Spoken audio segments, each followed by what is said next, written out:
En mis primeros 24 años de vida, 21 los pasé en dictadura. Tienes puntos que no todo el mundo o los ve así o se atreve a hablarlos así, porque hay una cosa entre estar de acuerdo y otra cosa entre atreverse a decir las cosas como son. Le hemos dado la espalda a nuestra juventud porque, como tú dijiste, y me da mucha risa, y es cierto, todavía hay escuelas por ahí que dan mecanografía. Uno de los problemas que hemos tenido en los últimos 30 años es esta actitud bananera. Pero a pesar de todo, Panamá sigue siendo un país envidiable por todo el mundo. Entonces, tú te imaginas cómo seríamos nosotros. El actuar público y privado está regido por las mismas reglas éticas y uno no exime a la otra. La solución no está en el Estado, la solución está en nosotros mismos. ¿Qué tal, familia? Y bienvenidos nuevamente a Personal Upgrade Academy, el podcast semanal donde tengo el privilegio de sentarme con mentes brillantes latinoamericanas para conocer sus historias y las herramientas que han utilizado para alcanzar el éxito personal y profesional.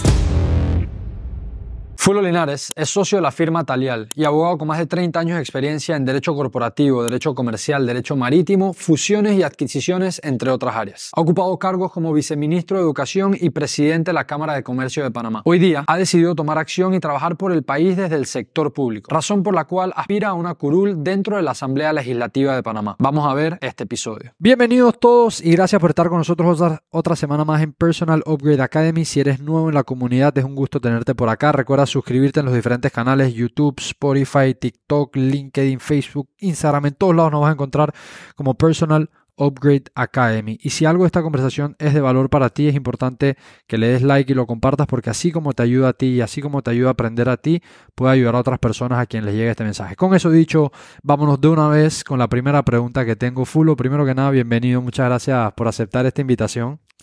Muchas gracias, Juan David. Siempre un placer estar aquí. Estoy contento con esta conversación porque sé que va a ser una conversación sumamente interesante. Sé que eres una persona polifacética, de muchos gustos, con opiniones bastante interesantes también por lo que he escuchado en otras entrevistas. Y mi primera pregunta es la siguiente y va relacionado a la misión en la cual estás desempeñándote ahorita mismo. El tema de la política, ¿siempre estuvo latente en la familia? Bueno, por supuesto que sí. Yo tengo 58 años, o sea que nací en el año 65 y en 1968 que vino el golpe de Estado, que hubo una dictadura por 21 años, que yo creo que como el 60 o 70% de la población panameña no tiene idea de lo que fue eso.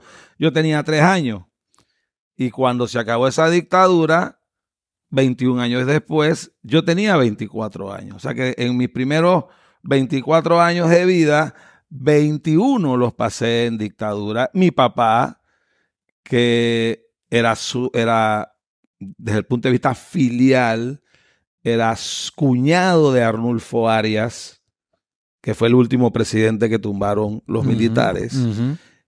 Porque su primera esposa de Arnulfo era Matilde Linares, era hermana de padre de mi papá. Pero mi papá también había sido per se ministro de Hacienda a los 33 años con el presidente Nino Chiari, y estuvo en el gabinete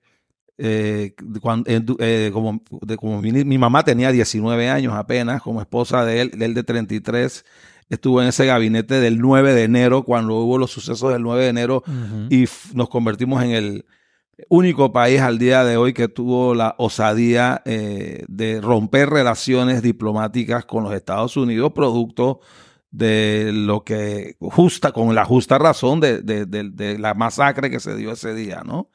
Y además, una vez que vino el golpe, mi papá, previo a eso, había sido diputado a los 30, también ejercía su cátedra de Derecho como profesor.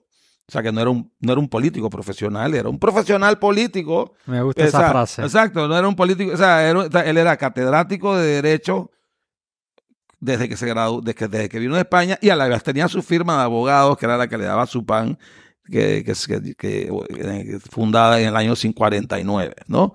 Después vino la dictadura militar y mi papá fue uno de los pocos de la clase política que por 21 años se opuso a los militares, junto con otros como Billy Ford, Mario Galindo, el mismo Arnulfo Arias, Jorge Pacífico Adames y una serie de personas que nos mantuvimos firmes. Y yo crecí en eso, ¿no? Yo crecí en esa de chiquito. En esa época no había muchos videojuegos ni nada. Uno salía a la calle a jugar, montar bicicleta y vaina. Y los fines de semana mi papá no dice que vámonos para Buenaventura. No, vamos a hacer política, viejo. Y yo me iba con él, con mis hermanos y los hijos, Billy Quijano y otra gente, los hijos de los políticos que trataban de inscribir por primera vez unos partidos políticos, porque durante 13 de esos 21 años los partidos políticos estaban prohibidos y la prensa no era libre, porque todos los periódicos eran del gobierno y todas las televisiones eran del gobierno.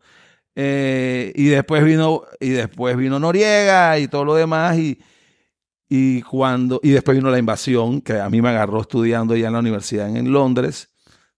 Mi papá se convierte en el primer canciller, ministro de Relaciones Exteriores en plena invasión. Cuando se cayeron las primeras bombas y el presidente Endara toma la presidencia, sus dos primeros nombramientos fueron el ministro de Gobierno y Justicia, que fue Ricardo Arias Calderón, el que controlaba el país, y el otro fue mi papá, que era el Relaciones Exteriores.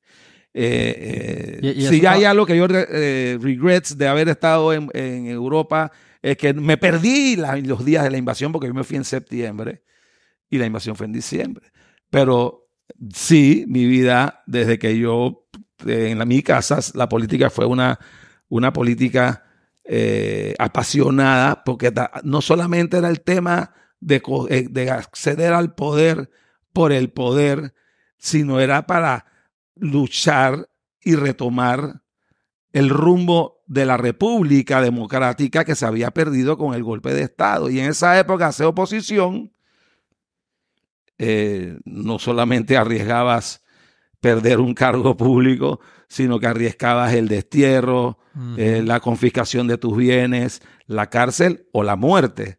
Un primo hermano de mi mamá lo vivió a carne propia, Hugo Espadafora Franco, que lo decapitaron.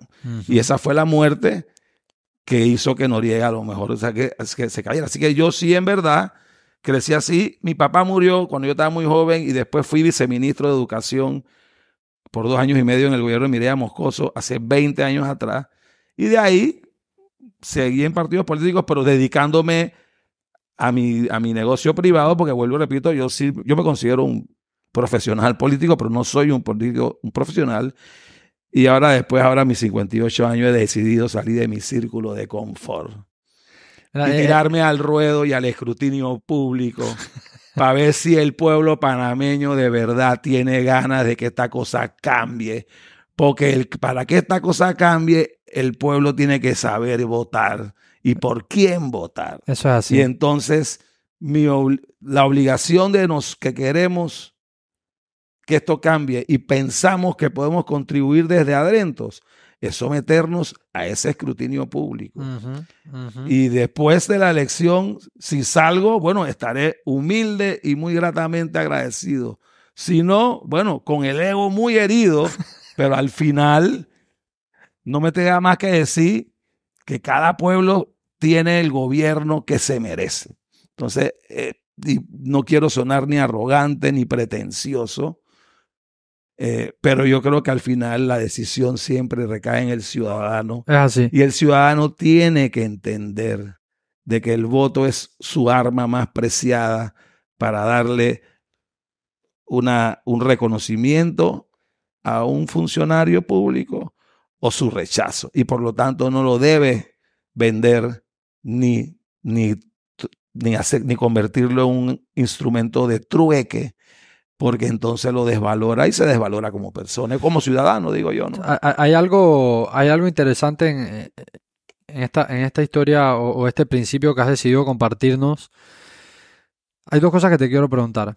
Hace 20 años atrás que mencionas que tuviste una experiencia ya de servir, ¿verdad? 2 años y medio, viceministro de Educación. En el servicio público. Y en un tema sumamente importante para más, que es el tema de la educación, que es un tema que lastimosamente no estamos muy bien en ese aspecto. Nuestra educación es de inframundo. No es de otro mundo, es de inframundo. Estoy totalmente de acuerdo que es lamentable el estado en el que se encuentra la educación pública y tal vez la forma en la como se hacen las cosas.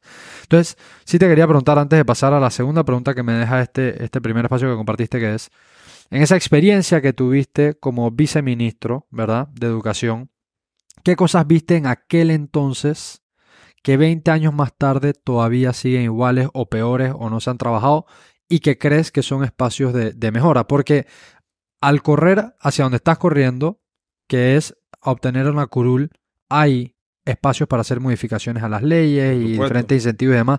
En ese tema de educación, ¿dónde crees que hay oportunidades entre lo que viste y donde estamos ahora? Vamos. Cuando yo fui viceministro de Educación entre julio del 2001 a enero del 2004, y hace poco busqué la cifra, el presupuesto del Ministerio de Educación rondaba los 400 millones de dólares en el 2000, de 400 millones. Anual. Promedio, sí, anual. Sí, anual. Cuando yo lo vi era el 2003, o sea, el último año, porque siempre es un poquito más, ¿no? Siempre va subiendo un poquito. Así que 400 promedio, vamos a ver. Hoy en día, y sobre todo hoy en día, creo que en el 2023, el presupuesto del Ministerio de Educación está en 1.9 billones de dólares. De 400 millones de dólares en el 2020, en el 2003, a 1.9 billones de dólares en el 2023. Estamos hablando de 20 casi años. 20 años. 20 años y 5X en el presupuesto. Sí, bueno, 20 años. Entonces, mi respuesta a tu pregunta es que todos los problemas siguen y cuidado que están hasta peor. Se mantiene el centralismo, las escuelas nunca están listas al inicio de clase. Este año inclusive se pasaron 2 trimestres o casi 2 trimestres de clase sin los sin los libros repartidos porque no se habían impreso, yo no sé. Entonces tienes el mismo problema de los nombramientos, tienes los test scores de PISA cada día son peores. Sí, terribles. Y entonces, en el 2024, como una especie de solución para resolver el problema que hay en el sistema educativo, es duplicarle el presupuesto y dejar todo igual. Entonces, tú que estás hablando de emprendimiento, si tú tienes un problema con o sea, los problemas estructurales no se arreglan con plata. Lo único que tú vas a tener es más plata para pagar a la misma y que se gastará sin arreglar el problema. El 90% del presupuesto de educación se va en planilla y funcionamiento. No, que ahí no está la solución. Exactamente. Entonces, y encima los maestros se han tomado la potestad de agarrar a los estudiantes como una especie de alfiles y los secuestran haciendo huelgas, no yendo a clase, sacrificando su educación para ellos conseguir sus intereses. Y eso es producto de que, por un lado, la politización sigue y la centralización de las administraciones de las escuelas sigue. Así que, y yo vaticino que en el 2024, cuando se le duplique el presupuesto educativo de 1.9 billones de dólares en educación en 3 años, vamos a tener los mismos problemas. Cuidado que peores todavía, pero habiendo gastado muchísima más plata. Entonces, yo creo que el sistema educativo hay que reformar la ley que es del año 41. No se toca. Que no se ha tocado nunca. Yo creo que hay que descentralizar la administración de las escuelas. Hay que implementar el voucher educativo. Hoy en día le pagaron a todo el mundo sus vales. No sé qué. Bueno, en vez de tener una burocracia y hoy en día un padre de familia quiere matricular a su hijo en una escuela pública y tiene que ir a la regional de su área donde vive para que consiga un cupo a esa escuela porque esa es la que le toca, y si le tocó una más o menos se salvó porque no hay ninguna buena casi, y si le toca una mal se fregó, porque para poder cambiarse tiene que mover cielo y tierra para ver si se encuentra un político de turno, ministro, representante que lo pueda ayudar a cambiarse. Y lo que hay que hacer es descentralizar con el voucher. Lo que te va a hacer, y es una de las cosas que yo creo y se utiliza en los países nórdicos, en Taiwán, en ciertos lugares de Estados Unidos, es que en vez de gastarnos 1.7 billones de dólares en burocracia. Vamos a gastarnos 300 millones de burocracia y lo que vamos a repartir es bonos, o sea, vales educativos a cada padre de familia por niño, por ejemplo. Entonces tú dices, por ejemplo, te voy a hacer una fórmula matemática. En el 2017, es un video que yo te mandé, no sé si lo viste, pero sobre educación, sobre el voucher educativo. En el 2017 hicimos un estudio, una especie de cuánto se gastaba el presupuesto del Ministerio de Educación y dividimos el presupuesto del Ministerio de Educación en el 2017, ahora debe ser peor, entre los números de estudiantes que atienden. O sea, ¿cuál es tu costo?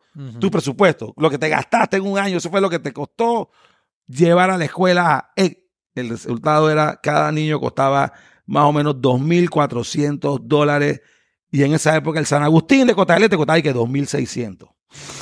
Y la calidad de educación con la que salen es... Infraestructura, de todo. Entonces, en vez de gastarme esa plata, yo digo, bueno, ok, en vez de esos 2.600, yo le voy a dar al padre de familia $2.300 en plata por medio de un vale educativo y él puede ir a cualquier escuela que él quiera, privada o públicas, porque también habrán públicas, pero las escuelas públicas no se van a administrar de un fondo centralizado, sino que ellos van a tener que captar estudiantes. Por su calidad. Entonces, el padre de familia, en vez de estar yendo a una regional donde le van a mandar a una escuela que a lo mejor no quiere donde está o pedir permiso para otra, entonces él va a tener el poder de decisión. El padre de familia va a tener el mismo derecho que tenemos tenemos la posibilidad de mandar a nuestros padres a la escuela privada que queremos y escogerla, ¿no? Me gusta. Entonces, ahí van a haber problemas con los gremios, ahí van a haber problemas pero bueno, el Ministerio de Educación y las leyes educativas no están para proteger a los gremios ni sus sindicatos, sino para proteger la educación de los pelados. Sí, ahí estás priorizando. Entonces, exactamente. Entonces, esa decisión es una decisión que yo pienso llevar a la Asamblea. Una posición que no va a depender solamente de mí, pero yo espero que esa posición la gente lo entienda, porque al final no hay nadie más capacitado que un padre de familia para decidir dónde deben estudiar sus hijos, no un burócrata detrás de un escritorio. Ajá. Sí, al final esa decisión recae en el padre, que es el que en verdad está velando por el bien de su niño. Y el tema de la descentralización, Juan David, es un tema que va, y tú que hablas mucho de emprendimiento. O sea, hoy en día no hay razón para que el currículum tenga que venir de una oficina centralizada en el Ministerio de Educación, ¿no? O sea, yo te puedo aceptar de que, bueno, por mí el Ministerio de Educación debiera cerrarse, ¿no? Eso no quiere decir que no debe haber escuelas públicas, porque tú puedes tener escuelas financiadas, pero para eso no necesitas un Ministerio de Educación. Tú puedes financiar ONGs educativas, ¿no? ONGs independientes que se dediquen a administrar escuelas, o hay miles de formas, y puedes tener unas que sean directamente administradas por los corregimientos o las alcaldías, pero no por una oficina fría ministerial que si en Veragua se cayó un tablero y hay que meterle martillo y clavo, y entonces tú tienes que mandar un memo a la regional. Y no lo va a mandar por email, sino que te lo mandan, yo no sé, señales de humo. Formularios con triple papel carbón, ¿no? Una copia para ti, una copia para mí. No es vacilón. La semana pasada, y con el mayor de los respetos del ministro de Salud, que estuvo en una entrevista con Sabrina Bacal, él lo dijo ahí que el tema de los cupos, porque están hablando sobre el tema de los cupos de los médicos, del Seguro Social y del Ministerio de Salud, y que hay un problema en la acreditación de los cupos y el pago de los mismos. Entonces bueno, es que el problema es que al día de hoy todavía se hace a mano. O sea, en el siglo, casi 25 años del siglo XXI, una institución como el Seguro Social que tiene 33,000 funcionarios públicos, ¿no? Y el sistema de turno de los más de, yo no sé cuántos médicos tiene que tener el Seguro Social, pero si tiene 33,000 funcionarios públicos, yo espero que la mitad por lo menos sean médicos o relacionados con salud, porque si no, entonces el problema es peor todavía. Sí, porque tampoco hay tanta cosa administrativa ahí puede haber. O sea, entonces se hace a mano. Lo mismo, no te puedo creer. Lo mismo con el inventario. O sea, el mayor comprador de medicinas del país no es el Ministerio de Salud, es la Caja del Seguro. La Caja del Seguro, ajá. Y su inventario creo que se maneja hoy en día en Excel. En Excel. Cuando Ya tiene, vaina. cuando tiene que haber unos softwares de primer mundo que tú pagas tu licencia y la vaina. Entonces, al final, la administración centralizada no te lleva a nada. Entonces, por eso... y el tema del Ministerio de Educación es más claro porque hace 20 años, yo vengo del Colegio La Salle, yo me gradué en el 82 en la escuela. Y yo me gradué en el Colegio La Salle, una escuela de clase media. Ahí habíamos estudiantes de todos los niveles, en verdad. Y en mi promoción hay gente que venía muy humilde, desde había un pelado que era hijo de un bucero, y después el pelado después no siguió siendo bucero, sino empresario del transporte, ¿no? Y se superó su ingreso, igual que muchos otros. Y yo jugaba basquetbol, selección de La Salle y vainas, jugábamos antes habían ligas intercolegiales, privadas, de fútbol y basquetbol, y yo me acuerdo que las escuelas las Bravas de Boston eran el Arte, Concho, el Duncan, Elija, en mi tiempo Elija jugaba. Pero Elija era privado, pero tenías el Nodó, el Moscote, el América, y jugábamos basquetbol. Y Concho, ganar esos manes era para nosotros era una... hace golpes en la espalda. En la espalda, ¿no? Entonces, hoy en día, cuando yo veo a mi hijo jugando, ya mi hijo se graduó de la escuela, tiene 19 años, pero y yo vamos a jugar con las mismas escuelas públicas y los peladitos que son atléticos y no, el nivel hasta de deportes ha decaído. Entonces, eso es producto de la centralización.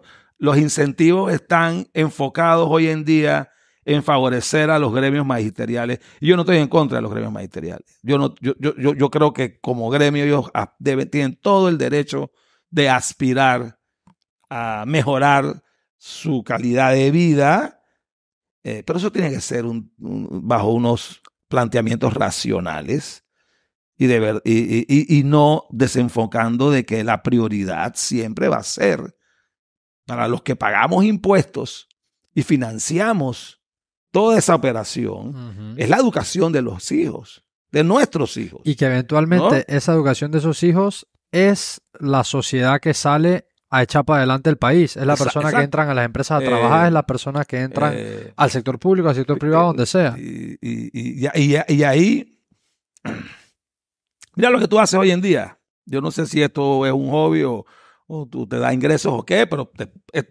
cosas como estas pueden ser un negocio, ¿no? Joe Rogan, ¿no? The $100 Million Podcast Man, ¿no? Así es. Entre otros, ¿no?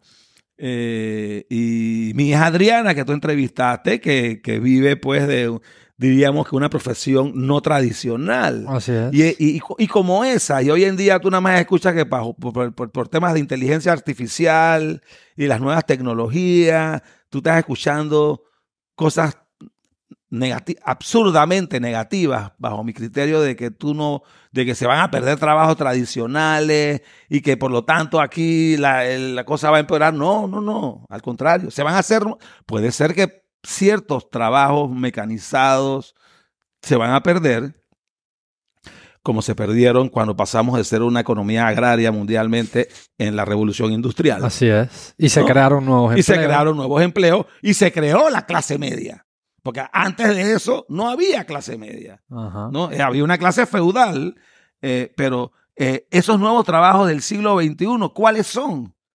Coño, podcaster, todo lo que tiene que ver con wellness, todo lo que tiene que ver con vainas de salud mental, todo lo que tiene que ver con análisis de Big Data, creación de apps, de videojuegos, de contenido digital, inclusive hay todo lo que tiene que ver con también tradicionales como enfermería, acompañar a la gente mayor, acompañarlas, porque hoy en día la gente vive más y cada vez se quedan más solas. Entonces no necesitan una enfermera, pero necesitan de repente, que me llama la atención, y que de repente alguien que les lea o que les hable o que les acompañe o que los lleve a un museo. Hay miles de cosas.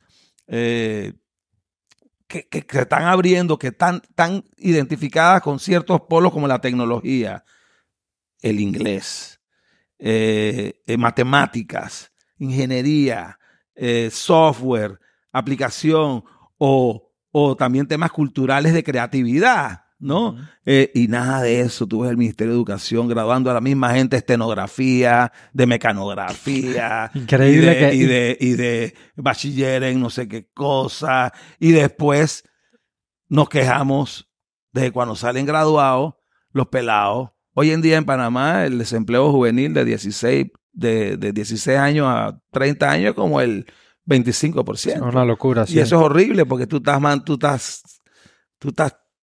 mandando un mensaje de frustración a la juventud, ¿no? Entonces, fréname, porque yo soy a veces de que me voy y me desemboco. Y a veces, o sea, que yo tengo ADD, en mi época no me dieron Ritalina y en esa vaina, entonces a veces me voy así. Pero estamos para escuchar. No es locura, es loquera. Es loquera. Como dice Adriana. Es ¿no? loquera. O sea, ¿no? Pero estamos para escuchar justamente esos puntos de vista y tus planteamientos que obviamente son interesantes y como dije al principio, tienes puntos que no todo el mundo o los ve así o se atreve a hablarlos así, porque hay una cosa entre estar de acuerdo y otra cosa entre atreverse a decir las cosas como son.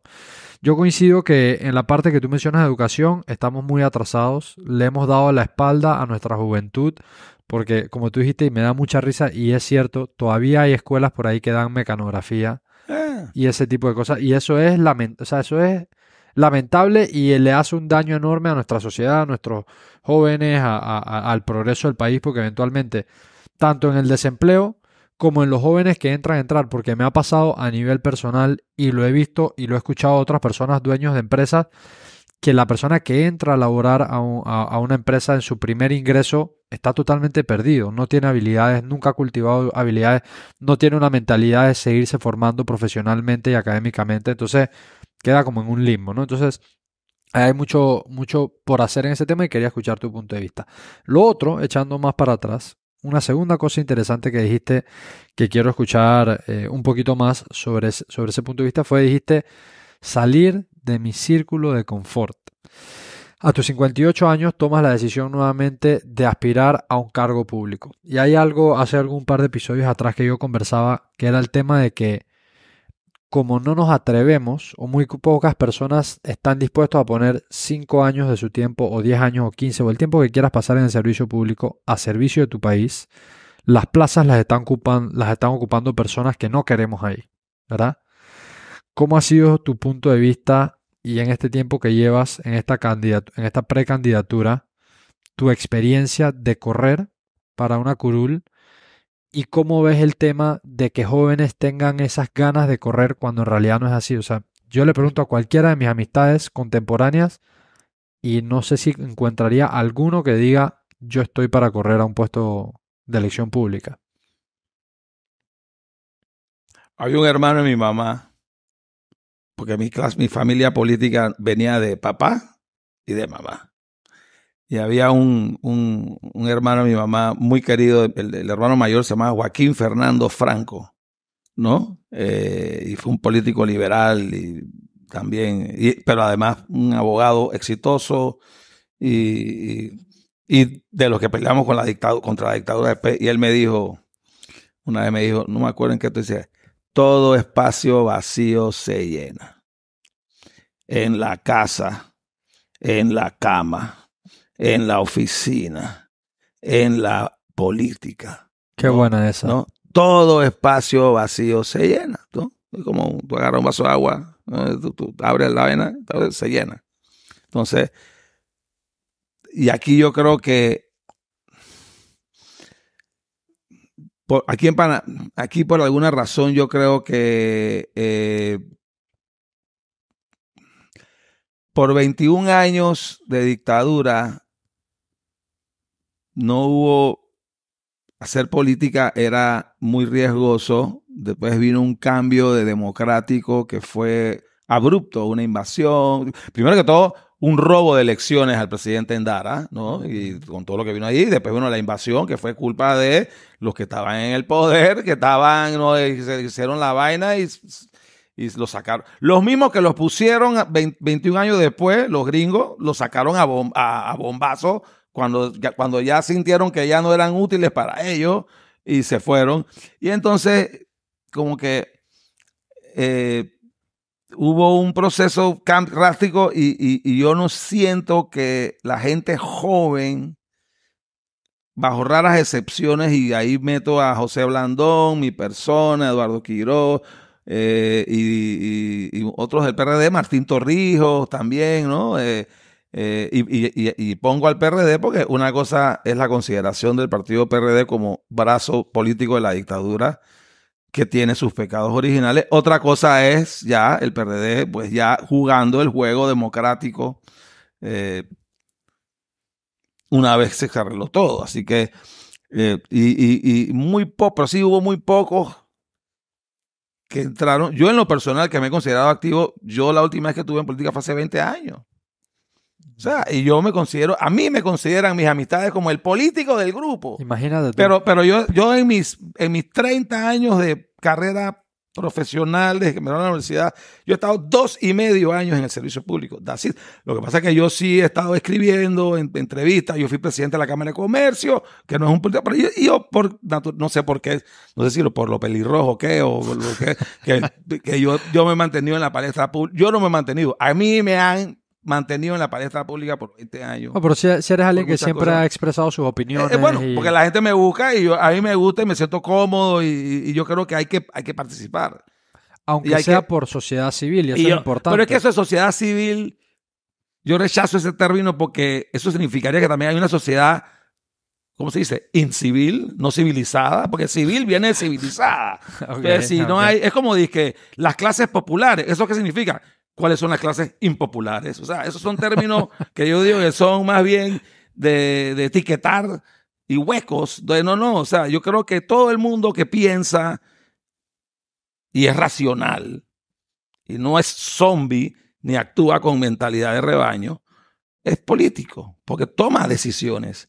Una cosa es ser político partidista y otra cosa es ser político no partidista, ¿no? Es como el término independiente, ¿no? O sea, a mí, que yo soy candidato independiente y que, bueno, ¿eso qué significa? Y cada que no estoy inscrito en partido político, pero no, pues eso no es independiente. A mi criterio, la independencia es independencia de criterio. Increíble. ¿No? Esa es la verdadera independencia, porque si la independencia es nada más si estoy inscrito o no estoy inscrito, bueno, esa es una independencia para a mí muy limitada y que no importa. Es como si yo, o sea, porque para mí lo que a mí me importa de una persona o lo que es que sea, y no tiene que pensar igual que yo, pero que sea una persona que diga lo que piensa y actúe acorde a cómo piensa y cómo lo dice, ¿no? Entonces, y yo soy así, ¿no? Y yo y a veces trato de hacerlo más claramente porque yo creo que una de las cosas, esa es la verdadera transparencia, ¿no? Y yo por eso yo he decidido a someterme, y lo insisto, al escrutinio público, ¿no? Para ver, y yo someto no un papel donde pongo ejecutorías ciertas o no, sino que googleanme, ¿no? Ahí meto un Google, Fulvio Linares, y escucha, ahí vas a poder leer, vas a poder escuchar, y tú vas a poder saber si estás de acuerdo o no. Entonces, eso es lo que yo estoy haciendo, que tiene, por supuesto, un riesgo, no un riesgo, pero hay algo de ego ahí, pero yo sí siento un compromiso primero con el tema de mi papá, que murió muy joven, siendo canciller. Y yo creo que del 93, cuando él murió para acá, personas como él, sobre todo en su cátedra, en su posición de derecho internacional, hicieron mucha falta. Y yo, de una manera muy humilde y temerosa y achicopalada, traté de llenar en temas como el tema de la OCDE, el Gafi, que yo he sido muy... yo soy pro gringo, brother. Okay. I believe in life, freedom and the pursuit of happiness. Pero no soy gringuero. ¿No? ¿Tú me entiendes? Una cosa está bajo el paraguas del Pentágono, lo que a mí no me molesta, porque si voy a estar bajo algún paraguas, yo espero que sea el de los americanos, que el que sean los chinos, los rusos, Ajá. pero otra cosa que me meta el paraguas por el FUAS. Ajá. Entonces yo creo, se puede decir FUAS aquí, ¿no? Así, Como no, todo ok, lo que está bien, quieran. ¿no? Esto es un podcast, ¿no? Espacio abierto aquí. Porque yo creo, y yo creo que uno de los problemas que hemos tenido en los últimos 30 años es esta actitud bananera que yo llamo, yo tengo un hashtag en Twitter que se llama hashtag diplomacia calle PTY, ¿no?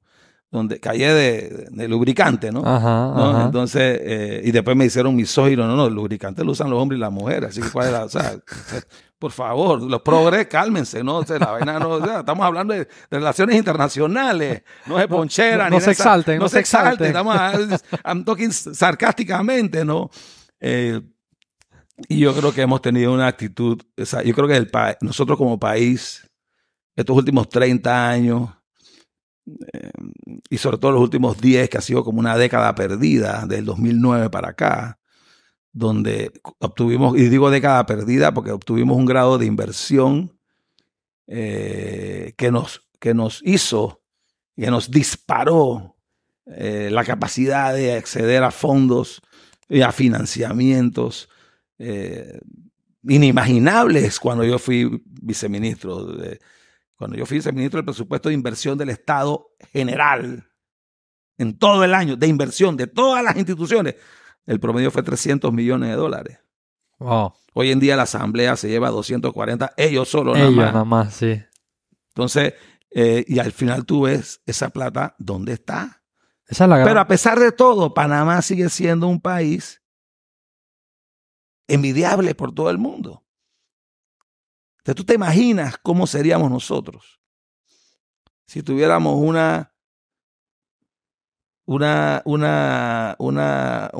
¿cómo te diría? Una institucionalidad política. Olvídate de los suizos y olvídate de Singapur. Estamos muy lejos de esa vaina. Olvídate de los escandinavos. Como Nicaragua, viejo. Con una independencia del órgano judicial como Nicaragua, no, como Costa Rica, perdón. Nicaragua no. Dios mío. Nicaragua está en verguero ahorita. Sí. Como Costa Rica, perdón. Como Costa Rica. ¿No? Estaríamos volando. Entonces, el problema es nuestro tercermundismo mental, es la falta de institucionalidad. Aquí no vivimos en un Estado de Derecho, en el sentido de que la igualdad, la ley es igual para todos. No, aquí nuestro problema mayor no es reformar la Constitución, es reformar el órgano judicial y nombrar a jueces por concurso y a unos magistrados de la corte que sean verdaderamente independientes, y tú vas a ver que las personas van a ponerse a marchar. Uh-huh. Sí, aquí... Mientras no cambiemos eso y mantengamos esa especie de trueque de voleibol entre la asamblea y la corte, no va a pasar nada. Entonces, y cierro nada más con esto, lo importante en estas elecciones, más que el presidente de la República, es cómo va a quedar la asamblea. Ajá. Esa es otra de las cosas que yo estoy, porque me he metido, porque yo sí creo que esta vez se necesita gente que esté dispuesta a defender los verdaderos principios republicanos y democráticos y que hagan de la asamblea un órgano de contrapeso a los sobresaltos del Ejecutivo. Y no se convierta como ahora en una especie de trueque. Pues bueno, ¿qué hay para mí? Pues bueno, tú quieres esto, dame esto. Tú me das, yo te doy. Entonces, eso es algo que yo espero que la gente entienda. Y eso me hace salir de mi círculo de confort. Pero yo creo que Panamá es un país que no necesita, Panamá es un país maravilloso. Panamá es un paraíso. Un verdadero paraíso. Pero somos tan tercermundistas que dejamos que los europeos nos convenzan que sea un paraíso, en este caso fiscal, o lo que sea, es malo. Paraíso fiscal, paraíso sexual, paraíso turístico, paraíso económico democrático. Todo lo que tenga paraíso es bueno.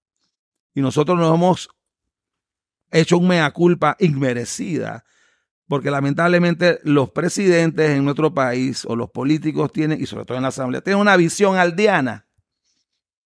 ¿no? Y Panamá tiene que tener políticos con una visión geopolítica, visionaria, internacional, porque lamentablemente, para bien o para mal, Panamá es un punto estratégico, geopolítico, por nuestra posición geográfica, no por el canal. El canal está aquí por la posición geográfica. Claro. No al revés. Sí. ¿No? Entonces, y siempre vamos a ser un punto de interés de las grandes potencias. Entonces, para poder, hay que saber jugar esa geopolítica para que no nos pase lo que nos está pasando, de que nos agarran como chivos expiatorios y nos meten en listas discriminatorias, pero por el otro lado, o sea, por un lado la Unión Europea nos mete en una lista discriminatoria de no sé qué cosa, y por el otro lado, a los 3 días, la canciller, en ese momento Erika Moines, condecora al embajador de la Unión Europea y que por las buenas relaciones, y que, ¿por qué buenas relaciones si nos acaban de meter en una lista negra? Esa clase de mentalidad tercermundista, y la digo, no es que como una forma descriptiva de pensar, ¿no? Hay que cambiarla, ¿no? Y eso no quiere decir que hay que volverse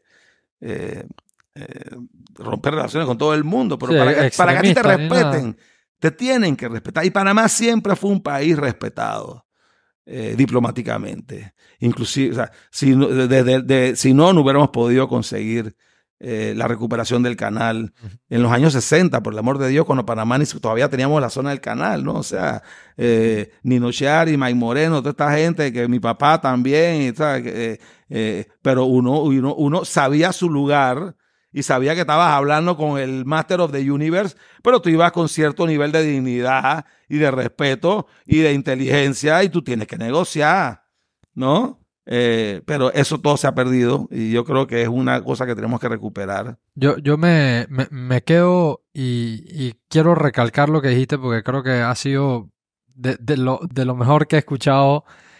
¿De qué cosa? Que los espacios se llenan si uno todo no espacio llena, vacío se llena. Todo espacio, eso me ha gustado muchísimo, porque creo que es algo en lo que hemos caído. Y en los negocios. Sí, en todos lados. Eso es free markets. Así es. Hasta en la política hay free markets. No, y es que justamente trayéndolo esa frase al tema de la política, y esto sí lo he conversado con varios amigos, ellos en un punto de una conversación hablábamos de esto.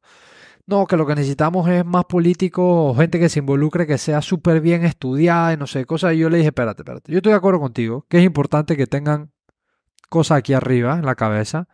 Pero para mí, primero que eso, necesitamos gente con un buen compás moral y de valores en la política. Porque aquí hemos tenido gente que tiene PhD, máster, no sé qué vaina, 2 universidades y eso. Lo que necesitamos es gente que le ponga la tapa a la botella.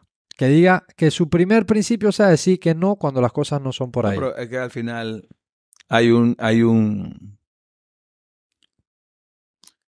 estereotipos, no sé si es la palabra correcta estereotipo, pero que dicen que bueno, que en la política todo es posible. Y que no, en mi vida, la política que yo vi y aprendí en mi casa, de mi papá, de mi tío Joaquín Franco y de mi papá Julio Linares, mi tío Joaquín Franco y toda la gente que estaba ahí, que primero que no vivían de la política, eran profesionales, y en esa época estaban arriesgando de rescatar el país de la democracia. O sea, que no es que se estaban repartiendo, no, era para ver cómo carajo sacábamos a los militares de ahí. Uno no viola nunca sus principios, y en política menos. ¿Quién dijo que la política es una especie de confesión o de acto? O sea, no, o sea, el actuar público y privado está regido por las mismas reglas éticas, y uno no exime a la otra, ¿no? Creo que fue mi tía Teresita Arias de Yani, la esposa de Ricardo Arias Calderón, a quien quiero mucho. No necesariamente políticamente hemos estado de acuerdo en muchas cosas, pero es una persona que yo quiero mucho, admiro mucho, y ella y su esposo sacrificaron su vida por la democracia en este país, ¿no? Ellos fueron los líderes de la oposición de la cruzada por mucho tiempo en Panamá. Ella dijo una cosa: La política no corrompe, el poder no corrompe. Hay un dicho que dice que el poder corrompe y el poder corrompe absolutamente. Dice, no. El poder no corrompe, el poder desenmascara. Y esa frase, yo concuerdo 100% con ella. Así que yo lo vi por mi papá, ¿no? Y mi papá, te voy a poner una anécdota. Chinchorro Carles, no sé si te acuerdas. Chinchorro Carles. Chinchorro Carles fue el canciller fue el contralor de la República con el dar a mi papá de canciller. Un tipo que tenía fama de ser duro y vaina, y era el ex banquero del Che, íntimo de los Rockefeller y vaina. Y tipo así bien, y andaba con guayabera y corbata de gatito, ¿no? Yo ando en guayabera, todavía no me vuelto la guarrito. Tengo las mancuernas de calavera de Keith Richard, pero todavía no. El gatito no hemos llegado. Todavía no he llegado. Y mi papá viajaba, ¿no? Y canciller, y salía de vuelta, y salía no sé qué, vaina, y regresaba. Entonces dice que llevaba el consejo de gabinete. Eso me lo dijo Chinchorro, ya mi papá muerto, me lo dijo el mismo Chinchorro, en APD una vez. Me decía, y tu papá me llevaba y me daba vuelto. Y que le di viático, no sé qué, me daba y que $300 de vaina. Y después regresó 2 semanas para y me dio $250. Y después a la tercera dije, hey, quédate con esa vaina, brother. No hay forma humana de regresar a esta vaina. No se puede regresar. O sea, a esos niveles de mi papá decía, no, quédate con esa vaina. O sea, se estaban peleando. Uno quería regresar a la plata. Y Chinchorro, que era fama de honestísimo y de dulce, decía, no me dé esta vaina, no hay que forma. me vas a enredar. Me vas a enredar, no hay un proceso para un mecanismo para yo regresar. Y yo te aseguro que eso todavía está así, igual. Si tus viáticos son tus viáticos, O sea, gástatelo en ropa o en lo que tú quieras. Entonces, ahí tú te das cuenta. Y cuando tú te das cuenta que tenemos un presupuesto para el 2024 de $32 mil millones. Eso es equivalente a que si cerráramos el gobierno, nos repartimos $32 mil millones entre 4.3 millones de panameños. A cada uno nos toca, a cada uno, no adulto, a cada uno de nuestra casa nos tocaría como $6.500. Yo tengo 5 por 6, 30 más $500. Yo quiero mis 45 mil palos y ciérrame este show. ¿Tú me entiendes? Sí. Porque yo con esos 45 mil pago mi hipoteca, pago un poco de cosas y me ahorro el circo de mal gusto. Y los escándalos acá. No, los escándalos por lo menos entretienen. Todo sí, bueno, sí. Los escándalos, todo. Sí, por eso que hay que hacer. Yo quiero romper el monólogo en la asamblea. Ya sea la gente entender que la solución no está en el Estado, la solución está en nosotros mismos. Nosotros sí debemos mejorar el sistema de educación pública y de salud pública, que se puede hacer implementar igualito como un vale. El Estado no puede administrar hospitales, o sea, tú vas a un hospital público es un desastre. Y te da, no un desastre, eso parece un infierno dantesco. ¿No? Porque encima estás enfermo. No tienes televisión y te tienes un abanico que se dañó. O sea, esa vaina es un infierno dantesco. Algunos mejores que otros. El Santo Tomás, el área traumática del Santo Tomás es lo máximo. Esa vaina de emergencia que tienen allá, pero eso no es la norma. Entonces, bajamos lo que hacen los suizos, los vikingos, ¿no? Donde el Estado financia la demanda por medio de voucher y el sector privado pone la oferta. ¿No? Y entonces y el Estado puede tener también hospitales, pero que sean... Ellos pueden entrar en la oferta siempre pueden entrar, pero el hospital... Pero entonces tú vas a decidir, pero no va a haber subsidio de que si no te llegan clientes es porque tú estás dando malos servicios y tú cierras. Claro. Entonces hay que cambiar el chip. Panamá con un presupuesto de $32 mil millones, tú puedes quitarlo a la mitad y todavía mantener tus sistemas sociales andando. Pero hoy en día, en subsidios, nos gastamos $3 mil millones. Y no ha habido, y yo no estoy en contra de los subsidios, pero los subsidios tienen que ser focalizados, temporales y con rendición de cuenta. Rendición de cuenta, uno, de la plata cómo se gastó, y segundo, a quien ayudó. Tenemos 10 años del 10 a los 70 o 100 a los 70, pero nadie ha dicho, nadie sabe a cuánta gente sacamos de la pobreza, ¿Cuánta gente con esa ayuda pudo después separarse de eso y convertirse en un ciudadano independiente? O lo que estamos creando es simplemente una cadena de esclavitud Y dependencia. y Sí. dependencia. Y encima ciudadanos con baja autoestima. Porque cuando tú tienes un ciudadano que depende de la mano, de la toalla estatal, no puede tener buena autoestima sobre él. Y lo que uno debe ayudarlo es ayudarlo a que se pare,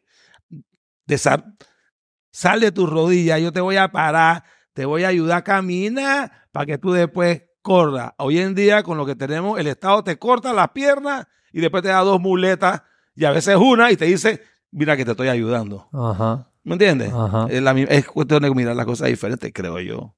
100%, 100%, 100%. Ahí también hay un tema que es sumamente sensible, que es lo que dice, el tema de los vouchers me parece súper interesante, no lo había escuchado, no Yo lo le había mandé un visto. video a tu WhatsApp. Es que tú estás como mis hijos, que yo le mando la vaina y no ve nada, loco. No, pero es que y eso después fue... cuando me mandan una vaina, quiere que a los 2 minutos, no me has visto la vaina, pues ya, estoy en el baño. O me estoy bañando, yo no sé, o estoy en una reunión. El tema del voucher me ha parecido muy interesante por eso de que tú le das la opción al ciudadano de que elija lo que mejor le conviene, no lo obligas a ir a un ¿Quién está en lugar. mayor capacidad de defender los intereses del estudiante? Sí, el papá es el que quiere cuidar a su hijo. Eso es así. No, pero al punto donde iba que ¿No? sí es algo preocupante es el tema de que, y leí, me podría estar equivocando con la cifra exacta, pero leí que de nuestro presupuesto anual como país, creo que era 87 o 93 centavos de cada dólar se va a pagar planillas estatales. Eso salió de que el 70 centavos de cada dólar, creo que de los impuestos se va en funcionamiento. Bueno, pues. eso es una vaina absurda. Pero sin embargo, no solamente aquí, sino los organismos internacionales que están llenos de viatiqueros profesionales, que no producen absolutamente nada y que son funcionarios con rango diplomático que no han sido electos por nadie en ningún lado. Son los primeros que te dicen que no hay que bajar los presupuestos, que hay que subir los impuestos. Claro. Y que hay que regular más las compañías, ¿no? Y entonces ahí tú te das cuenta que también todo ese tema de los ODS, ¿no? O sea, las Naciones Unidas no se hizo para pretender convertirse en un gobierno supranacional y meternos tratados multilaterales para que ellos controlen y revisen, sino que se hizo con la función de que los países pequeños como nosotros no fueran bulleados por los más grandes y tuviéramos un foro a donde defendernos. A donde alza la voz. A donde alza la voz. Y ahora mismo ahí no se alza la voz, ahí todo el mundo muge y firma y anda con mentalidad de rebaño, ¿no? Entonces, y eso no quiere decir que no tenemos que cooperar, obviamente que sí, pero Panamá tiene que volver a sus raíces, tenemos que ser independientes y soberanos, buscar nuestras propias soluciones. Hay que invertir en ciencia y tecnología. No hay que estar dependiendo de lo que dice de los memos del CDC ni de los memos de la entidad europea. Aquí tenemos el Smithsonian. Aquí tenemos, no, aquí que podemos crear un instituto de alta tecnología, de ciencia, biología, y podemos crear nuestras propias vacunas aquí también. O sea, hay que invertir en lo que... El problema es que es un tema de prioridades. Con un presupuesto de 32 mil millones de dólares es un tema de prioridades. Bueno, la historia de cómo Israel se volvió Israel fue cuando el presidente, que en su momento hizo el cambio que impactó, fue el cambio más profundo que ha impactado a Israel, fue el cambio del porcentaje del PIB que se invierte en research y tecnología. Claro. Y ahí cambió la historia de ese país. Yo creo que Israel, después de Estados Unidos, yo creo que está por encima de Europa. El nivel de startups que tiene es enorme. Claro. ¿No? Y creo que Estonia, en Europa, porque Estonia es uno de los países más libres. Aquí en Panamá se hablan de impuestos de que progresivo, ¿no? De que el que más paga, yo creo que aquí es uno no puede castigar el éxito. Y cuando digo progresivo es el tema de que Sí, por gaps. Por gaps, ¿sabes? Que si tú ganas más, en vez de pagar 10% o 20%, vas a pagar 30%. Yo creo que eso, primero que todo, eso es un mensaje que tú estás penalizando al exitoso. Tú debes crear un flat tax. Eso significa que, vamos a poner, todo el mundo paga 20%. La gente dice, no, que no. No, no es lo mismo pagar 20% de 100 que pagar 20% de 1000 10. Sí. y que pagar 20% de 1.000.000. Al final, eso es progresivo, más justo, porque el que gana más, paga más. Ujú. Pero inclusive tú puedes tener un bracket que no pague nada. Pero hay que simplificar el tema tributario porque nos hemos... O sea, aquí tenemos por un lado nos llaman paraíso fiscal, pero por el otro lado, desde el punto de vista tributario, el Banco Mundial nos cataloga como uno de los países que más horas la gente se demora tramitando pagar sus impuestos, No, aquí la gente... ¿no? Entonces, las reformas que hay que hacer no son... O sea, lo que se necesita es voluntad política y desregular la economía, permitir... Hay que modernizar el código de trabajo, permitir una flexibilización, no una flexibilización, permitir la libertad contractual. Importante. Importante. El Estado no tiene por qué estar decidiendo en el siglo XXI, hoy en día, cuánto va a ser. Y si los sindicatos se molestan, bueno, pues que se molesten. Total, ellos son el 10% de los empleados en todo el país. Y por un código de trabajo que se lo permite y los autoriza, ellos representan a los demás, cuando ellos solamente son menos del 10% del país. Entonces, esos son temas que ¿quién los va a tomar? Son temas que se deben tocar y se deben hablar. Porque vuelvo y repito, las leyes no las puedes valorar por sus buenas intenciones, sino por sus resultados. Y vamos a hablar otra más, el salario mínimo. Y la gente, para muchos eso es una... El salario mínimo es, por ley, ¿a quién afecta? A los más pobres y a los menos capacitados. Y desde que tenemos ley de salario mínimo en este país hace más de 30 años, la informalidad de Panamá no baja del 40%. Incluyendo los periodos de crecimiento que hemos tenido en estos últimos 30 años, que son los más grandes del mundo, no de la mitad, del mundo. Pero ¿por qué? Porque tienes un código de trabajo que es extremadamente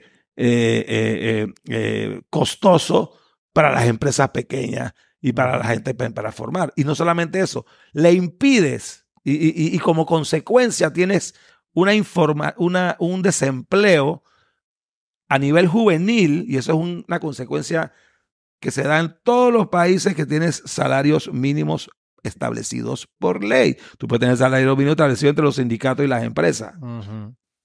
Pero digo por ley.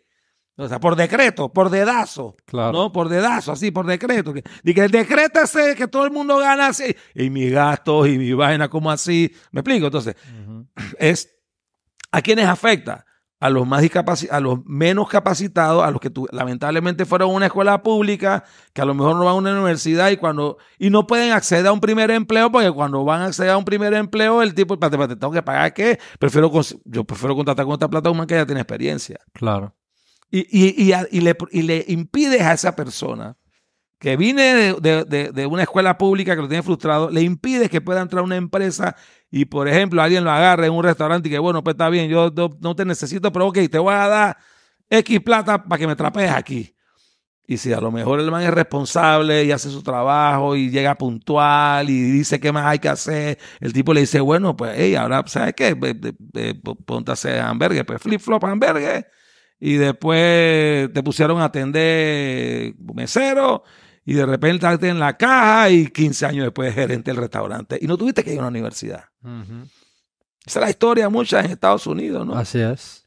No todo el mundo tiene que ir a la universidad para ser exitoso. Aquí, ¿por qué aquí no hay carreras técnicas en todos los sentidos? Porque hay que ir 4 años, 5 años a una universidad cuando tú puedes tener carreras técnicas en miles de cosas, carreras como plomería, que hay escasez en este país, entonces, ebanistería, electricistas, pintores, bueno, pero que sean buenos, responsables. Entonces, tú no tienes que ser abogado, ni ingeniero, ni arquitecto, ni ir a 4 años. O sea, una persona que quiera ser un influencer o quiera, yo no sé, una persona que tenga la habilidad de hablar y hacer un podcast, pues. de todo eso. Pero aquí se le entrena a la gente a que tiene que buscar un trabajo tradicional porque el emprendimiento también es ajeno a las escuelas. Súper ajeno.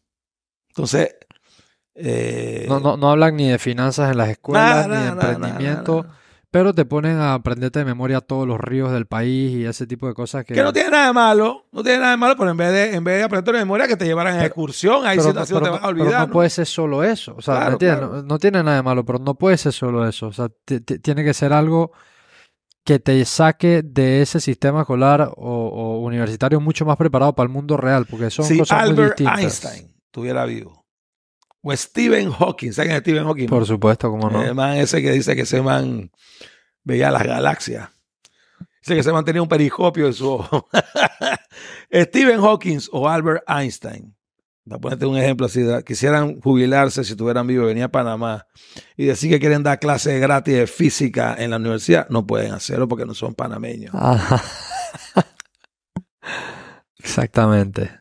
O sea, cuando aquí, y esto no tiene nada que ver en contra de los educadores nacionales, que hay muchos muy buenos, pero a la educación no se le pueden poner fronteras. A la educación no se le, al contrario, uno tiene que, la transferencia de conocimiento implica un intercambio de conocimiento. De culturas, de Aquí lugares. queremos enseñar inglés hablando español. Aquí no hay ningún profesor de inglés que hable inglés como primer idioma. No. Si yo quiero estudiar chino y yo voy a pagarle a alguien, yo voy a buscar un chino que hable español, Claro. no un man que hable español que hable chino. Estamos de acuerdo. Entonces aquí nos pasamos inventando programas de mandar maestros afuera y ahí yo no sé, y aquí nadie habla inglés. Es increíble. No, y tú ves cómo salen muchos de los estudiantes que van a colegios públicos, algunos inclusive a colegios privados, y inglés cero. Y yo a veces le digo a la gente cuando me decían, y yo solo cuando la gente así, bueno, yo soy abogado, tengo en la firma de pasante, y me dice, no sé qué, y todo, yo digo, jovencita, así que usted habla inglés. Digo, antes coge maestría. Si la va a coger aquí en Panamá, edúcate y habla inglés. Hay que aprender inglés.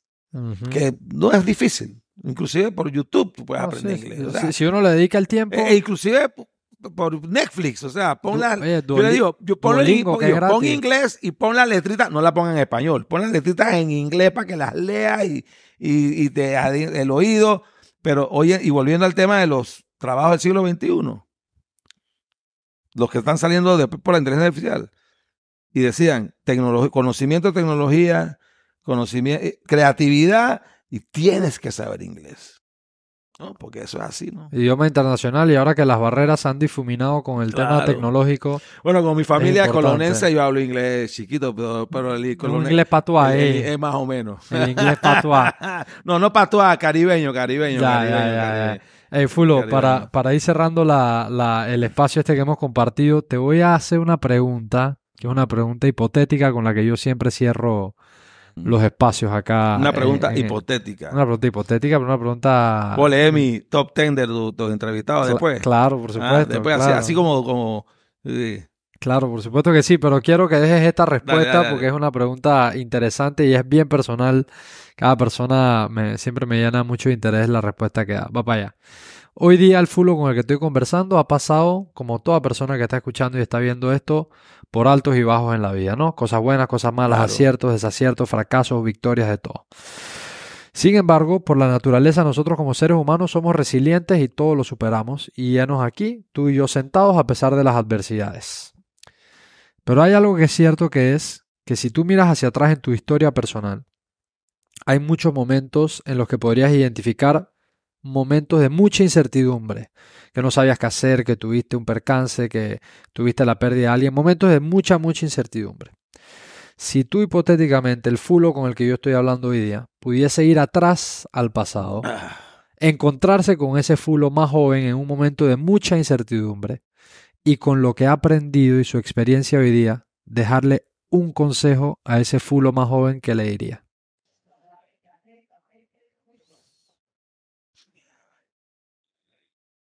uno siempre conecta los puntos hacia atrás, ¿no? Es imposible, al menos que seas mago como tú, que tengas una bolita. Bueno, tiene que ser un mago con una bolita mágica.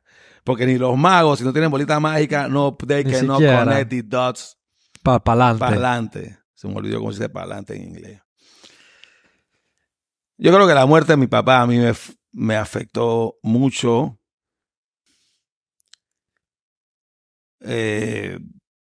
Toda muerte de padre afecta mucho, ¿no? Y obviamente me afectó mucho, pero para mí fue un mixed feelings, ¿no? En el sentido de que, yo todavía no he superado la muerte de mi papá, que cumple 30 años de muerto ahora en octubre, y el mes pasado cumpliría 93. Él murió tenía 63 años recién cumplidos. Yo tenía 27 cuando murió. Yo nunca pude trabajar con él. Cuando yo me reincorporé, yo fui pasante en la firma, pero cuando yo entro de abogado, él estaba en la Cancillería y él muere al año siguiente. Así que no tuve, siendo él un abogado muy exitoso y muy respetado y apreciado, no tener esa oportunidad de tener ese maestro, ¿no? Por el otro lado, internamente, y eso es algo que ver solamente conmigo, el simple hecho de yo tenerlo endiosado en cierta forma, de verlo y en toda su lucha profesional y sobre todo política contra una dictadura militar que incluyó sacrificios personales, poner en riesgo a la familia y poner en riesgo a la empresa y a los bienes. Yo siempre creo que por alguna razón interna no tuve la relación, era más bien de una persona superior a mí, y pensaba y que me causaba mucha ansiedad saber o pensar si podría cumplir con esa sombra, o llenar esas expectativas que él tenía. Yo de pelado no fui malo, pero yo fui medio travieso, ¿no? Nunca repetí, yo fui vaina, nunca hice mayor escala, pero era un tipo así medio travieso y vaina, ¿verdad? Pero yo siempre sentí que su muerte prematura no me dio esa oportunidad de demostrarle, sin tener que hacerlo, porque nunca me pidió demostrarle, de que yo era una persona digna, pues, de ser su hijo, ¿no? Y yo creo que lo que me ha hecho también tratar de regresar, es llenar ese vacío y poder de repente contribuir a lo que él no pudo por su muerte prematura. El otro lado, me duele muchísimo que él no pudo conocer a mis hijos. Él nunca pudo. Yo creo que él conoció nada más a Julio, al hijo de Julio, mi ahijado, que murió hace como 4 años, trágicamente.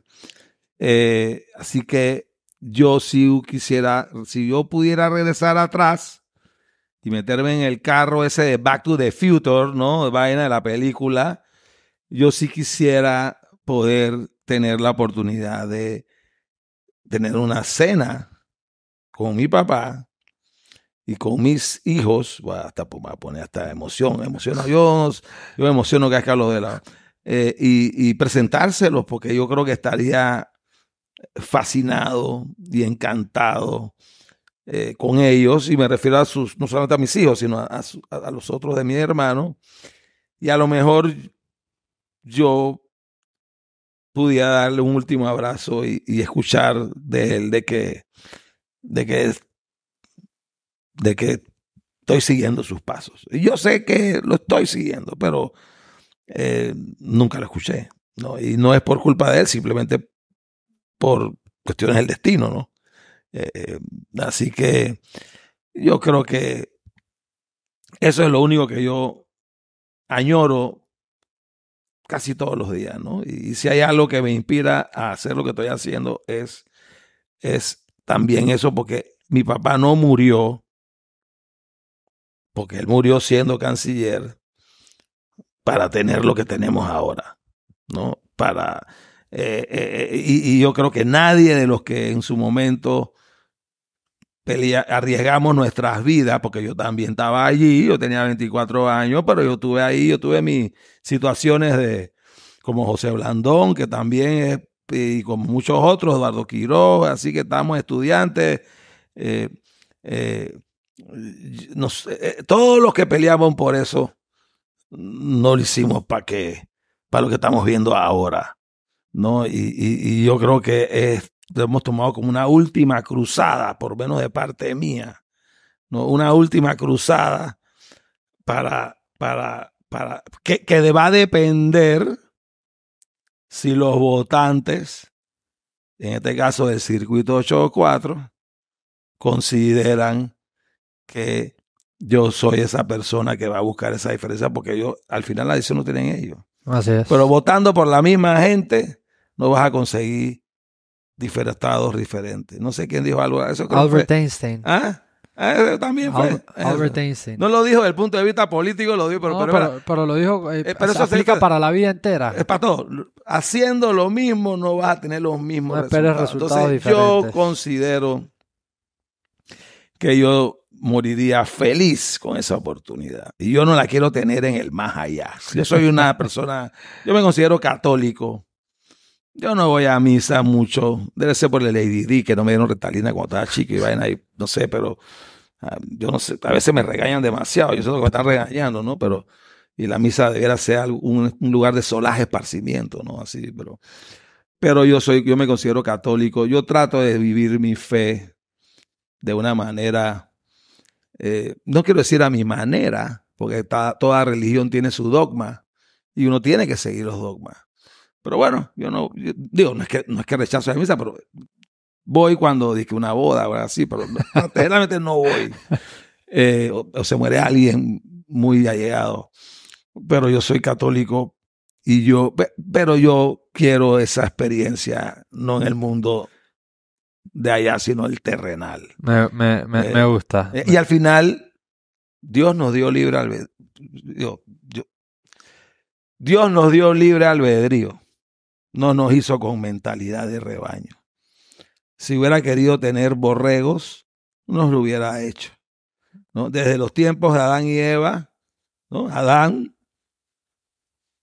Y eso te demuestra que las prohibiciones estatales o las prohibiciones de cosas tan sencillas como el no comerte una manzana, tú nada más tienes que prohibirla para que se muerda.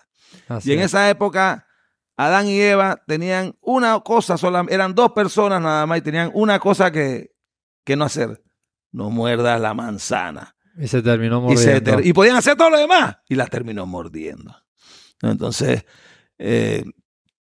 así que yo al final, bueno, yo sí creo que la religión es algo importante y hay que vivirla a su manera. Y Panamá debe ser un país que respete todas las religiones, incluyendo a los ateos también, ¿no?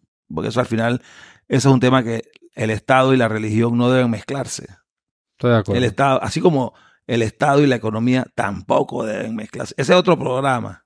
Ese es otro programa. Pero, y por la misma razón que el Estado y la religión se deben separar, se debe separar poco a poco el Estado y la economía. Porque al final, y en el tema de la religión, es un tema de privacidad. O sea, no hay nada más privado para una persona que su fe y su sexualidad. A quién yo le rezo, a quién yo no le rezo, o con quién yo quiero decidir un proyecto de vida de una manera libre y voluntaria entre adultos. Claro. Y en eso no se debe meter el Estado, ¿no? Religión es otra cosa, ¿no? Si te quieres casar por una religión, tú tienes que seguir el dogma de esa religión, y si esa religión dice que te tienes que casar entre hombre y mujer, bueno, esa es la religión. Sí, eso será ya. Eso será ya. Pero el Estado es otra cosa, son las leyes terrenales, que son temas contractuales Así que, pero el Estado no debiera meterse ni en el negocio del matrimonio ni en el negocio de la fe. Estoy de acuerdo.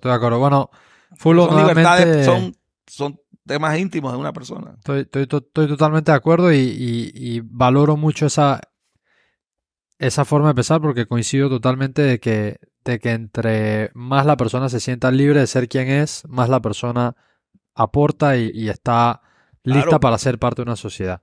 Con eso dicho, Fulo, te quiero nuevamente agradecer por haber venido a compartir con Muchas nosotros gracias, aquí. Wanda, por la oportunidad. Muy ¿Cómo no? entretenida. Buena conversa. A ti, buena conversa. Aquí hemos dejado varios puntos. Una hora. Hora y 15 llevamos. De verdad que te agradezco. Le agradezco a todas las personas que han escuchado, que han visto esto. Esto fue el episodio con Fulo Linares. Recuerden que nos pueden encontrar en todas las plataformas como Personal Upgrade Academy. Compartan estos videos, compartan esta conversación si fue de valor para ustedes, para que pueda llegar a más personas y sigamos todos creciendo y desarrollando. Fulo Linares, la red de Linares personal. Fulo. ¿Cómo es? Linares Fulo también. Linares Fulo, ahí lo van a encontrar. Igual en todos los extractos de esta conversación, ahí va a estar compartido los diferentes perfiles para que puedan seguir conociendo a Fulo. Nuevamente, Fulo, muchas gracias. Y te felicito, Juan David, porque yo creo que el podcast is here to stay. Yo creo que en menos de 20 años, cuidado que en menos de 10 años, ya las noticias no van a estar en los canales de televisión, sino en estos formatos. Y me alegro porque hubo un momento en que la gente quiere las cosas en 180 caracteres. Así Tú no es. puedes discutir muchas cosas de la vida en 180. Hay que profundizar y hay que debatir y hay que, porque debatiendo es como se arreglan los problemas. Así es. Dale, muchas gracias, Juan David. Hey, muchas gracias a todos. Como ya saben, nos vemos el próximo lunes en un episodio nuevo en Personal Upgrade Academy. Bless. No quedó mal. Pero que yo moriría feliz con esa oportunidad. Y yo no la quiero tener en el más allá. Yo soy una persona, yo me considero católico. Yo no voy a misa mucho. Debe ser por el ADD, que no me dieron Ritalina cuando estaba chico y vayan ahí, no sé, pero yo no sé, a veces me regañan demasiado. Yo sé que me están regañando, ¿no? Pero, y la misa debiera ser un lugar de solaje, esparcimiento, ¿no? Así, pero yo me considero católico. Yo trato de vivir mi fe de una manera, no quiero decir a mi manera, porque toda religión tiene su dogma y uno tiene que seguir los dogmas. Pero bueno, no es que rechazo la misa, pero voy cuando dije una boda o así, pero generalmente no voy. O se muere alguien muy allegado. Pero yo soy católico pero yo quiero esa experiencia, no en el mundo de allá, sino el terrenal. Me gusta. Y al final, Dios nos dio libre albedrío. Dios nos dio libre albedrío. No nos hizo con mentalidad de rebaño. Si hubiera querido tener borregos, nos lo hubiera hecho, ¿no? Desde los tiempos de Adán y Eva, ¿no? Adán. Y eso te demuestra que las prohibiciones estatales o las prohibiciones de cosas tan sencillas como el no comerte una manzana, tú nada más tienes que prohibirla para que se muerda. Así y en esa época, Adán y Eva tenían una cosa sola, eran dos personas nada más y tenían una cosa que no hacer: no muerdas la manzana. Y se terminó mordiendo. Y podían hacer todo lo demás y la terminó mordiendo. Entonces, así que yo al final, bueno, yo sí creo que la religión es algo importante y hay que vivirla a su manera. Y Panamá debe ser un país que respete todas las religiones, incluyendo a los ateos también, ¿no? Porque eso al final, eso es un tema que el Estado y la religión no deben mezclarse. Estoy de acuerdo. El Estado, así como el Estado y la economía tampoco deben mezclarse. Ese es otro programa.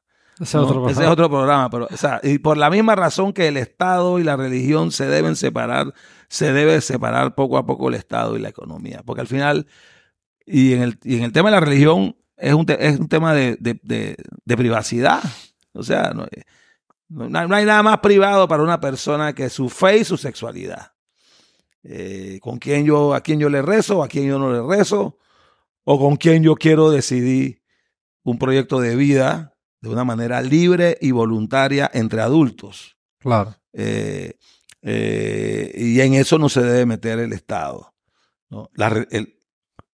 Religión es otra cosa, ¿no? Si te quieres casar por una religión, tú tienes que seguir el dogma de esa religión, y si esa religión dice que te tienes que casar entre hombre y mujer, bueno, esa es la religión. Sí, eso será ya. Eso será ya. Pero el Estado es otra cosa, son las leyes terrenales, que son temas contractuales. Así que, pero el Estado no debiera meterse ni en el negocio del matrimonio ni en el negocio de la fe. Estoy de acuerdo. Bueno, Fulo, son libertades, son temas íntimos de una persona. Estoy totalmente de acuerdo y valoro mucho esa forma de pensar, porque coincido totalmente de que entre más la persona se sienta libre de ser quien es, más la persona aporta y está lista para ser parte de una sociedad. Con eso dicho, Fulo, te quiero nuevamente agradecer por haber venido a compartir con nosotros aquí. Muchas gracias, Wanda, por la oportunidad. Muy entretenida. Buena conversa. A ti, buena conversa. Aquí hemos dejado varios puntos. Una hora. Hora y 15 llevamos. De verdad que te agradezco. Le agradezco a todas las personas que han escuchado, que han visto esto. Esto fue el episodio con Fulo Linares. Recuerden que nos pueden encontrar en todas las plataformas como Personal Upgrade Academy. Compartan estos videos, compartan esta conversación si fue de valor para ustedes, para que pueda llegar a más personas y sigamos todos creciendo y desarrollando. Fulo Linares, la red de Linares personal. Fulo. ¿Cómo es? Linares Fulo también. Linares Fulo, ahí lo van a encontrar. Igual en todos los extractos de esta conversación, ahí va a estar compartido los diferentes perfiles para que puedan seguir conociendo a Fulo. Nuevamente, Fulo, muchas gracias. Y te felicito, Juan David, porque yo creo que el podcast is here to stay. Yo creo que en menos de 20 años, cuidado que en menos de 10 años, ya las noticias no van a estar en los canales de televisión, sino en estos formatos.